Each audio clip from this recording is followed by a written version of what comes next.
we'll talk about Lipinski, right? So we talked about how much we felt like we missed him against Melbourne, and tonight probably warranted that feeling. And you know what? Outside player, 30 touches, kicked a goal, was really composed going inside 50. 10 score involvements, which just might be the most for the Pies. It was 10 score involvements. 9 contested possessions to go along with it, which is not too shabby for a winger. Got really involved within the stoppages as well. I'd like to know if he had any stoppage clearances, but I don't have that stat in front of me. Nevertheless, he was within that realm. Benny, thanks for the 5, mate. 5 memberships. Appreciate it. Big dog always coming through. My man. It's a happy, we're a happy camp tonight. But yeah, Lippo, just 8 inside 50s, looked like he didn't miss a beat. Didn't have any dramas with that concussion. Definitely past that with flying colours tonight. Some are saying in the chat it's his best game for the black and white. It's close to. You probably look at the Port Adelaide game last year where he kicked 4 would probably be his best game. I'd say I'm giving Lipinski an 8.5 out of 10. I think he's got a little bit more in him, but it was really, really good tonight, and we missed him. And it showed tonight. Just having him back. He's having a good year. Overall, he's having a good year. Who will do next? Let's talk about Nick Daicos, right? You know what? Beyond everything, I mean, he played a pretty good defensive game as well. 9 intercept possessions. How many touches did he finish with? 30 touches, 2 goal assists. Had that massive goal in that last quarter. Barely had time to throw that onto his boot. Got it flush. And that pretty much, I don't know if it iced the game, but it put us in a pretty advantageous position late in the game. And those are the moments we need from Nick. And we're going to need that throughout the remainder of the season in the final series. That's what we're going to need from Nick. 30 touches and 1 against a respected tagger in Marcus Winhager. What he was able to do throughout the course of the game. You know, I felt like maybe he heated up in the back half and then he started to find some center clearance assertion in the second half. We managed to not break even in the clearance battle. I think it was close. Contest, a little bit underwhelming again. I think we were minus 20 something.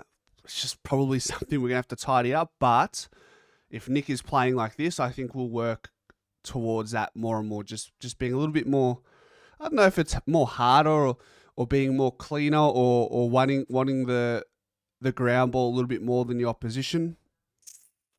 It comes with the territory, doesn't it? We are the hunted right now. We are. So teams come in and they want it all. Door me, Bubba. Door me. I know. I look tired, don't I? It's been a long day. So, Nick Daicos, I think that for me, that was probably impact-wise and importance and the way he had to overcome the adversity of the Winhager tag. I'd say I'd be giving Nick a 9 out of 10. That's what I think Nick deserves. So we've done Nick. We've done Lipinski.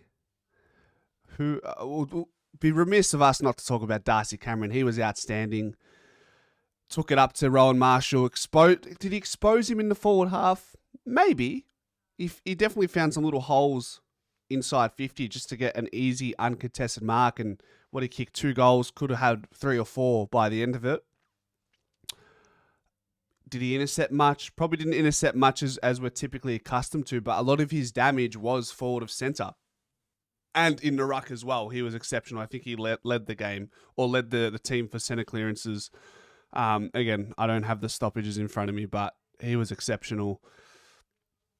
It's one of those ones like, what do you want from DC? Do you put him forward of centre to kick goals like he has in years gone by, or do you take him into the back half where he just does his thing? So it's good that he can burn you going both ways. It's just maybe it's a game-to-game basis or just how the game is trending. Are we defensively holding up? Yes, okay, maybe we can afford to encourage DC to roll forward and expose someone like Rowan Marshall, who, he definitely got some of his own Marshall as well. But overall, I think, DC was probably the second best player on the field behind Nick Daicos. So DC for me is an 8.5 out of 10.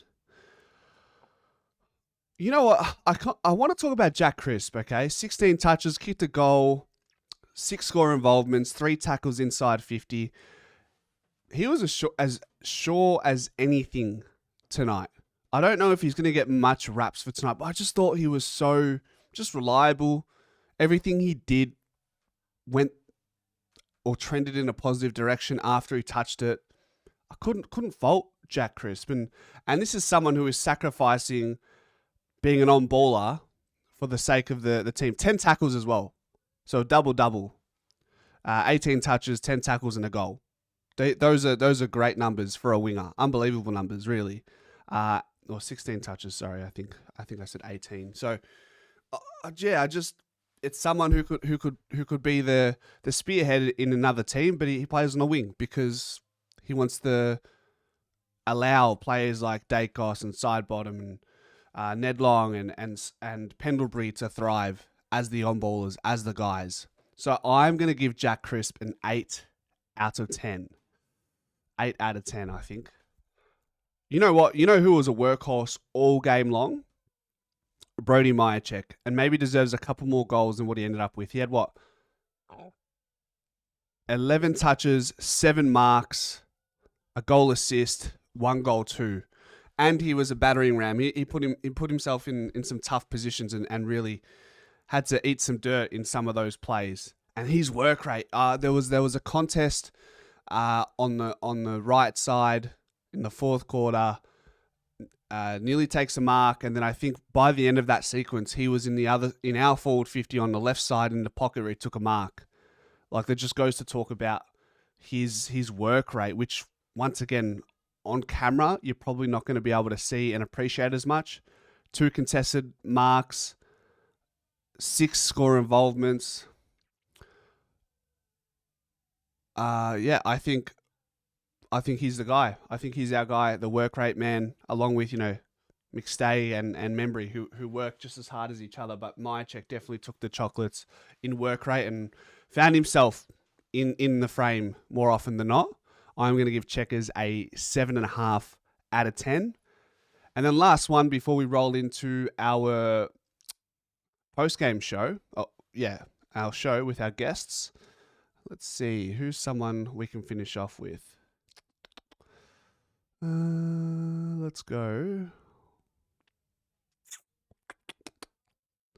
I think Darcy Moore's second half definitely deserves some appreciation. I think up until half time, he was relatively quiet.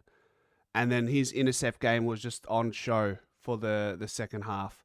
I'd like to see his second half numbers. I've got it on my phone, but I just can't pull it out right now. 7 intercept possessions, 5 score involvements. And, I've obviously given this guy some flack, and he sometimes can make some questionable decisions in dangerous positions in our back half. But today, in that second half, I think he, along with Jeremy Howe, Harry Perryman, and Billy Frampton, really withstood some of the pressure that the Saints heaped on us in that second half. I think we have them to thank to set us up in slingshotting us and rebounding us back into our forward half. So I think Darcy Moore, not a spectacular game, but I think he deserves some sort of acknowledgement, and I'll give him a 7 out of 10 for our skipper. So what we'll do now is, before our post-game show, we'll do our Manny Medal now, right? So for those who haven't heard, the Manny Medal is a player, not necessarily the best player on ground, but displayed these 3 key values. What were they? They were desire, passion, and assertiveness. Okay, so we're gonna do a 3-2-1. So we'll start with we'll do the 3 votes, I think. So 3 votes for Manny's medal. 3 votes. Let's go. I mean, is it Nick Daicos? Is it Darcy Cameron? Or is it Lipinski? I think those are obvious ones for for 3 votes. And maybe Josh Daicos was very good as well. So maybe I'll include him. Or maybe, yeah, I think that's fair. All right. Let's go. Let's get the 3 votes in. Who was our best on Manny's medal tonight? Darcy Moore took 6 intercept marks. So 7 of his intercept possessions comprised of 6 intercept marks. That's huge. That's huge. RJ says Moore played a little higher up the ground at times, which I think helped him. Mick says, Anth, we are having our own post-game show on Discord. Mate, that's what it's there for. Don't worry, we'll get you guys on soon. So Nick is currently sitting with the 3 votes, 50%. We'll give it another 10 seconds. 10. I think it's going to be Nick. It's not unanimous. DC's around the mark. 5, 4, 3, 2, 1. Okay. Nick. All right. We'll go Nick Daicos. So, you know what? The way we did that poll, it was Nick, then it was DC, and then it was Lipinski. So I think that's our order. It's pretty simple, right? So Nick gets 3, DC gets 2, and Lipinski gets 1. I'm pretty sure we can just roll with it like so.